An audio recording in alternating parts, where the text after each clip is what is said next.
जय हो बंदी छोड़ की, लौट को नहीं और की। सत्सात भाई जी, दासी ने एक सपना देखा है, बस उसके बारे में थोड़ा आप मुझे बताना कि सपने का क्या मतलब है। मैंने सपना देखा है कि मैं जैसे 5 साल का बच्चा होता है ना, छोटा सा, बस मैं उसी तरह से हूँ, छोटी सी। और मैं एक रास्ते से निकल के आ रही हूँ, उधर एक हिसिया का पेड़ खड़ा है।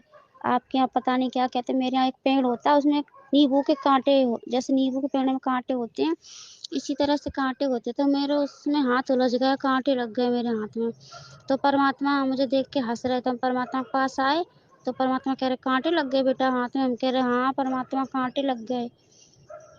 परमात्मा ने मेरे हाथ के कांटे निकाले और एक सूजा सा वो पूरे हाथ में मेरे घुसेर दिया। तो हम कह रहे परमात्मा मेरे दर्द हो रहा लगे, रात में दिखता नहीं है। मतलब उस टाइम में मुझे बिल्कुल पता नहीं कि मेरे परमात्मा, मतलब जैसे बाप बेटी का प्यार होता है खेलते कूदते, उसी तरह से बिल्कुल है। तो परमात्मा कह रहे निकाल दिया अपनी वो कुछ। फिर परमात्मा एक कंघी लेके आए और और कैंची लेके आए। फिर परमात्मा ने मुझे अपनी गोद में बैठा लिया और मेरे बाल खींच रहे हैं। कह रहे बेटा लाओ तुम्हारी चोटी कर दें। हम कह रहे हाँ परमात्मा कर दो चोटी। तो जैसे छोटा बच्चा अपने बाप के साथ खेलता है, उसी तरह से मैं परमात्मा के साथ में खेल रही हूँ। परमात्मा ने मेरे बाल खींचे, चोटी की और मेरे बाल काट दिए। परमात्मा कह रहे तुम्हारे बाल काट दूं बेटा, बाल अच्छे नहीं लगते। हम कह रहे हाँ परमात्मा, पर थोड़ी थोड़ी काटना, ज़्यादा मत काटना। परमात्मा कह रहे हाँ ज़्यादा नहीं काटेंगे। तो परमात्मा ने मैं पूरे बाल काट दिए, थोड़े से रह गए। तो हमने देखा है बाल, तो हम परमात्मा से गुस्सा हो रहे हैं। हम कह रहे क्या परमात्मा, आपने तुम्हारे सारे बाल काट दिए। जैसे अब छोटा बच्चा अपने बाप से लड़ने लगता, उसी तरह से मैं मतलब लड़ रही हूँ। मुझे ये बिल्कुल याद नहीं कि हमारे गुरु जी हैं, बाप बेटी जैसे खेल कूद रहे हैं। तो परमात्मा करो हो मेरी गुड़िया के बाल कट गए, मेरी लाली के, कोई बात नहीं फिर से बाल बड़े हो जाएंगे। तो हम कह रहे क्या परमात्मा बाल बड़े हो जाएंगे, अब तो हम बेकार लग रहे हैं, अब हमें घर जाना है, लोग क्या कहेंगे हमारे बाल काट दिए। तो परमात्मा कह रहे नहीं मेरे बेटे के बाल बड़े हो जाएंगे। ऐसे करके परमात्मा मेरे माथे को चूम रहे हैं, मुझे गले से लगा रहे, खिला रहे हैं। जैसे बच्चा गुस्सा हो जाता है तो उसका बाप उसे मनाता है, उसी तरह परमात्मा मुझको मना रहे हैं।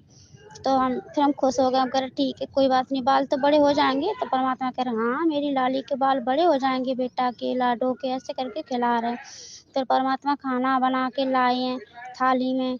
खाना रोटी सब्जी है, खीर है, याद नहीं आ रहा, इतना याद है सर रोटी सब्जी वो मुझे परमात्मा ने अपने हाथों से खिलाई, जैसे छोटे बच्चे को उसका बाप खिलाता है। परमात्मा भी तो हमारा बाप ही है। तो परमात्मा जी ने हमें खाना खिलाया, फिर पानी पिलाया। फिर कह रहे बेटा जाओ खेल आओ जाकर। तो हम खेलने चले गए। मैं बिल्कुल याद नहीं है कि हमारे गुरुजी हैं या हम इनके शिष्य, कुछ भी याद नहीं, बाप बेटी जैसे हम खेलने चले गए। खेलने चले गए तो हम क्या देख रहे हैं, एक तरफ तो काली का मंदिर है, पूजा पाठ हो रही है, और दूसरे तरफ शादी ब्याह का बब्बर है, और तीसरे तरफ मतलब कोई खत्म हो गया, हमारे ताऊ हैं उसको लेके आ रहे हैं मिट्टी को। तो हमारे हाथ में पैसे हैं 1 से 10 रुपए, हम उनको लेके जा रहे हैं।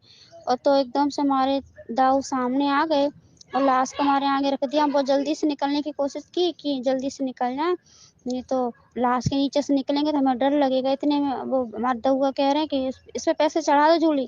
तो मैंने 1 से 10 रुपए चढ़ा दिए।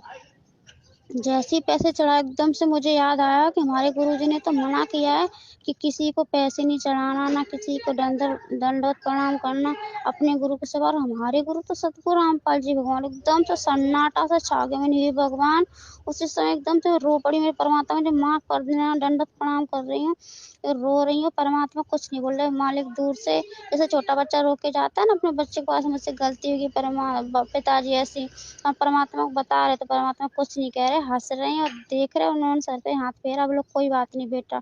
पर जब से मेरी आँख खुली, जब से मुझे ये एकदम घबराहट हो रही है, भगवान ये मुझसे क्या हो गया। परमात्मा तो मना करते हैं कि किसी की आन उपासना नहीं करनी, सपने में भी, और हमने तो सपने में गलती कर दी तो परमात्मा हमसे नाराज हो जाएंगे। भैया जी बस यही पूछना, मुझे बहुत डर लग रहा है, हाथ पैर बहुत जोर से कांप रहे कि भगवान ये मुझसे क्या हो गया, मुझसे बहुत बड़ी गलती होगी, पर मैंने जान के नहीं की, मुझे पता ही नहीं सपने में कैसे हो गई। जब से आँख खुली, जब से 10 बार परमात्मा से नाक रगड़ दंडवत प्रणाम करके माफ़ी मांग ली, परमात्मा क्षमा करना, मुझे बिल्कुल नहीं पता मुझसे कैसे गलती हो गई। सच्चा है भाई जी, बस ये पूछना है इस सपने का क्या मतलब है, परमात्मा इससे क्या दिखाना चाहते हैं। बंदी छोड़ सतगुरु रामपाल जी भगवान जी की जय हो। जय हो बंदी छोड़ की, लौट को नहीं और की। सतसाई बहन जी, दास ने बहुत समय पहले परमात्मा की प्रेरणा से एक बात कही थी कि जब परमात्मा का समय आ जाएगा और जब परमात्मा के बच्चे परमात्मा को पहचानने लग जाएंगे, या जो पहचान चुके होंगे, या आने वाले समय में जब पहचान हो जाएगी कि धरती पर यही परमात्मा है और ये मनुष्य योनि केवल परमात्मा ने भक्ति करने के लिए दी है, दूसरा इसका कोई भी मतलब नहीं है, काल तो बकवाद करवाएगा। और दास ने कहा था कि भाई ये जो माता बहनें जो अपने सर पर लंबे लंबे बाल रखती हैं, अगर ये चाहें तो छोटे रखवा सकती हैं, कोई आवश्यकता नहीं है इनकी। किसी शास्त्र में नहीं लिखा हुआ है, परमात्मा का कोई विधान नहीं है कि माता बहनों ने 2-2 फुट के बाल रखने पड़ेंगे। अब ना वो ढंग से नहा पाती हैं, 4-5 दिन में अपना सिर को जो है साफ करती हैं पानी से, फिर उसको लेके जो है कंगा बैठ जाएंगी, 20 मिनट उनको संवारने में लग जाएंगी, हर जगह बाड़ी बाड़ा हो जाएंगे, खाने में, रोटियों में, चपातियों में। तो दास ने कहा था कि आने वाले समय में जब ज्ञान हो जाएगा तब ये लंबे लंबे बाल कोई नहीं रखेगी माता बहनें, सब अपना छोटा छोटा अपना कटिंग रखेंगी, जैसे माता बहनें छोटी कटिंग करवा लेती है, नहाने धोने में उनको सुविधा रहती है। ठीक है। और अब देखो, हमने समझना है इस चीज़ को बहन जी। अब एक पंजाब में बहन जी है सोनी दासी, उनका कल फोन आया था मेरे पास में, उन्होंने तो अपने बाल जो है कटवा लिए, छोटे छोटे करवा लिए उन्होंने। और फिर कल उनसे बातचीत हुई तो मालिक की प्रेरणा से दास ने उनको बताया कि बहन देखो, काल और दुर्गा जब सतलोक में थे तो परमात्मा ने बहन जी आत्मा को, क्योंकि आत्मा ना ना स्त्रीलिंग है और ना ही कोई मतलब वो पुरुष है, आत्मा को परमात्मा ने बताया पुल्लिंग है आत्मा। आत्मा ना स्त्री है ना पुरुष है, आत्मा को परमात्मा ने सतलोक में क्या बताया, पुल्लिंग। और जब परमात्मा ने उस दुर्गा को जो है वो लड़की का रूप बनाया, सुंदर लड़की बनाई, सुंदर लड़की, युवा लड़की बनाई, और स्त्री वाले सारे उनको अंग लगा दिए वहां पे, तो परमात्मा ने तो बहन जी वो दुर्गा को ऐसा रूप, ऐसा यौवन, ऐसा वो सुंदर शरीर इसलिए दिया था क्योंकि दुर्गा ने बहन जी वहां पे गलती करी थी। तो दुर्गा को वो शरीर मिलना, वो स्त्री वाला रूप मिलना, वो सुंदर रूप मिलना, वो उसकी सजा थी, जो कर्म उसने किया था अपने बाप के साथ, जो गद्दारी की थी, सबसे पहले उसने हाथ उठाया था, उसकी वो सजा थी, वो रूप, वो यौवन। और दूसरा, काल भी परमात्मा के पतिव्रता पद से नीचे गिर गया था और हम आत्माएं भी नीचे गिर गई थी काल की उपरास्ता करके। तो दुर्गा को ऐसा सुंदर शरीर देके, ऐसा लुभावना शरीर देके, ऐसी ऐसी बनावट देके परमात्मा ने काल को दुर्गा के ऊपर आसक्त करना था, क्योंकि परमात्मा ने किसी न किसी बहाने से उनको निकालना था। तो इसलिए परमात्मा ने बहन जी वो सुंदर युवती का रूप बनाया। अन्यथा सतलोक में ऐसे नहीं है बहन जी, इस प्रकार से जो विषय वासना पैदा करते हैं, ऐसे अंग वहां नहीं है। अब हमारी क्या मजबूरी है भैया, आज आज माता बहने, अब ये तो मतलब देखा देखी है। अब गांव में सब लोग लंबे लंबे बाल रखती हैं और वही लड़की जब शहर में चली जाती है तो छोटे छोटे बाल करवाने लग जाती है। तो माता बहने लंबे बाल रखेंगी ऐसा किसी शास्त्र में नहीं लिखा हुआ, ना कोई वेदों में लिखा हुआ, ना परमात्मा ने बताया।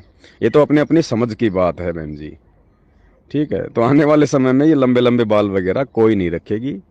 और आपको जो परमात्मा ने सौपन में दिखाया है, ये बहन जी इसीलिए एक संदेशा जो है परमात्मा अपने बच्चों तक देना चाहते हैं कि भाई ऐसी कोई बाध्यता नहीं है कि आपने लंबे लंबे बाल आपने रखने पड़ेंगे। भाई जब परमात्मा ने साधु संतों के लिए मना कर दिया, क्या कहा परमात्मा ने कि संत रूप में कोई भी व्यक्ति लंबे लंबे बाल और दाढ़ी नहीं रखेगा। संत रूप का मतलब क्या होता है, कोई मतलब कि बाबा जी थोड़ी होता है कोई संत रूप वगैरह। संत रूप यानी जब कोई व्यक्ति संत रामपाल जी से उपदेश ले लेगा तो वो संत बन जाता है, वो भगत बन जाता है। तो भगत बनने के बाद में, यानी भगत रूप में, संत रूप में, यानी संत रामपाल जी का शिष्य बनने के बाद में कोई भी व्यक्ति सिर पर जटा नहीं रखेगा, छोटे छोटे बाल रखोगे। तो बहन जी औरतें क्या संत नहीं है, माता बहनें क्या भगत नहीं है, वो क्या संत नहीं है? तो नियम तो सबके लिए है। जब परमात्मा ने कह दिया सोना चांदी भक्तों ने नहीं पहनना, तो ये थोड़ी कि माता बहनें ही छोड़ेंगी, भाई नहीं छोड़ेंगे। और जब बाल के लिए परमात्मा ने कह दिया कि छोटे छोटे बाल रखने हैं, तो ये कोई मतलब भक्तों के लिए थोड़ी आदेश है, माता बहन भी तो भगत ही हैं, वो कोई अलग थोड़ी है। तो ये बहन जी समाज की जो परंपरागत ये है ना, ये रीति रिवाजें वगैरह की, औरत को तो भाई औरत को तो ऐसा रहना चाहिए, औरत को तो बाल रखने चाहिए, औरत को तो मतलब हार श्रृंगार करना चाहिए, औरत को गहने पहनने चाहिए, तो ये भक्ति मार्ग में नहीं चलता है। हम कैसा ही अपना पहनावा पहन लो, परमात्मा कहते हैं वो सभ्य कपड़े होने चाहिए, ढीले ढाले कपड़े होने चाहिए, फिर चाहे आप जियो कैसे पहन लो, कोई दिक्कत नहीं है। जींस के लिए भी परमात्मा ने मना किया, तो मालिक ने ये थोड़ी कहा कि आप आपको जींस आपको पहननी नहीं है, नहीं। परमात्मा ने ये कहा कि जो लूज जींस है, जो ढीली डाली जो जींस है, जिसको बैठने उठने में चलने फिरने में आसानी हो, वो जींस पहनो ढीली डाली। आश्रम में गुरुजी पहनते थे ढीली जींस। ढीली जींस मालिक मालिक को हमने कई बार देखा, हमने आश्रम में जो लूज जो आती है जींस, मतलब की पायजामे की तरह, परमात्मा पहनते थे। मालिक ने वो टाइट कपड़े पहनने के लिए मना किया है कि फालतू में तुम अपना ये अंग प्रदर्शन करते हो।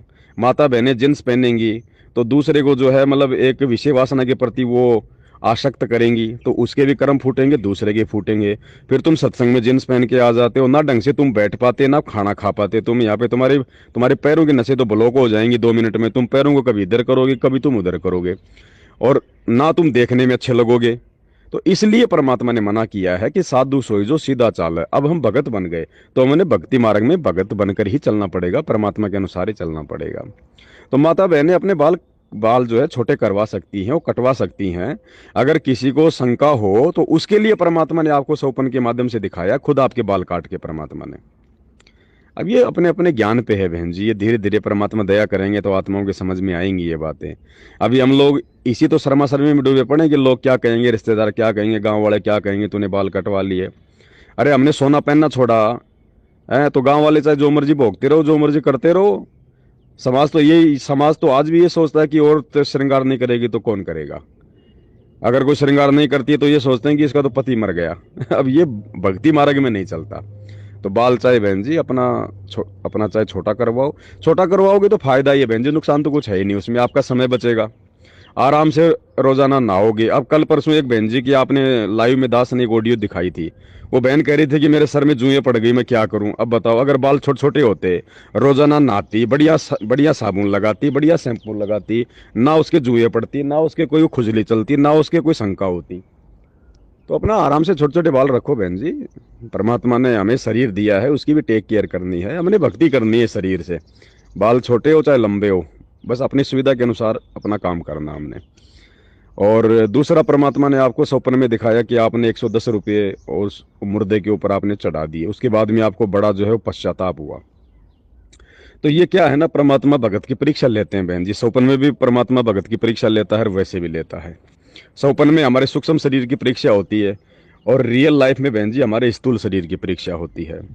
अब परमात्मा देखना चाहता है कि इसका रिएक्शन क्या है। अब स्वप्न में हम कुछ भी उल्टा सीधा कर दें तो उसमें हमारी गलती नहीं है, क्योंकि स्वप्न में हम लोग जागृत अवस्था में नहीं होते हैं बहन जी।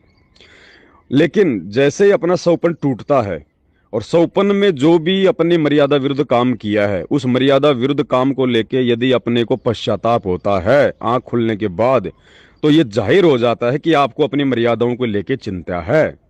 और एक व्यक्ति नाम लेने के बाद भी बीड़ी पी रहा है, तंबाकू खा रहा है लुक छुप के, और स्वप्न में मान लो उसने बीड़ी पी ली, उसने तंबाकू खा ली, तो जैसे उसकी सुबह आंख खुलेगी तो उसको कोई पश्चाताप नहीं होगा। क्यों? क्योंकि वो गंदा कर्म तो वो वैसे कर रहा है।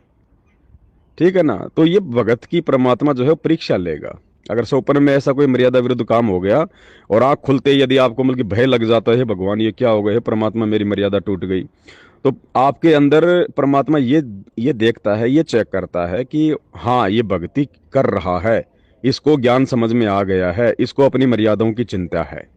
तो ये चेक करता है परमात्मा बहन जी इस प्रकार से। बाकी स्वप्न में अगर हम कोई उल्टा सीधा काम भी कर देते हैं, नशा पता भी कर लेते हैं, अगर व्यभिचार का भी अगर कोई सपना अपने को आ जाता है, तो स्वप्न में ऐसे कोई कुकर्म करने से मर्यादा खंडित नहीं होती है। बल्कि हमने परमात्मा से प्रार्थना करनी चाहिए कि परमेश्वर दया करो ना मेरे को ऐसे सपने आए, और परमात्मा हकीकत में तो कभी मैं सोचूं भी ना ऐसे कुकर्मों के बारे में।